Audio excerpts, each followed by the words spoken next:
басын ол. Қойдың басын. Гриль. Қамырмен я еще гриль бас дей ма?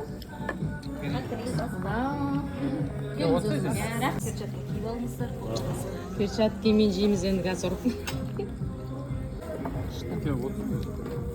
Мына түлімен ақа еще. Жағында қамырмен екен. Бас, гриль бас дейді. Түлімен, пияз, как күшті қылып алып келген. Оны қамырмен еще. Рудныйдан достарымыз келіп жатыр, күйеуімнің класстастары. Ал ас болсын келем десеңіздер, парақшасын қалдырып кетем осында сіздерге. Дәмді екен шашлықтары да енді көріп жатырмыз ғой жеп барлық.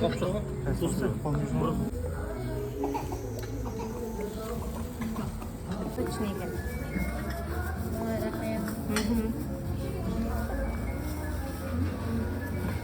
Миын шашамыз ғой сіз.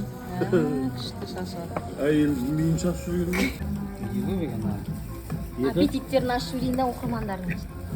Жегілеріңіз келсе, осында келіп жеңіздер баста. Балалар жақсы көреді. Ұлдана, кем мынандай пицца жейсің ба? Қарасаңдар, сочный пицца. Пицца ма? Пицца ғой. Құрметті қонақтар Таразға келіп жатқан. Бүгін күн өте тамаша. Жаз айлары болып жатыр бізде. Тараз өте әдемі, өзімізге ұнайды, халқы да жақсы, жайдарлы. Бүгін бізде қонақта жігіттер келіп жатыр екен, келіншектерімен, бала шағасымен. Міне аттың басын осы дәмдіге бұрып, бұл кісілер дәмдіге барайық деп. Бірін осы сілтеп, осы дәмдіден барып баш жейік депті. Міне керемет, рахмет сіздерге келгендеріңізге. Біз қазақтың әдет, ғұрпын, салт дәстүрімізді сақтап, осыны ұрпақтан ұрпаққа жалғастырсақ дейміз. Қазақтың тағамдары өте көп, дәмді, сондай.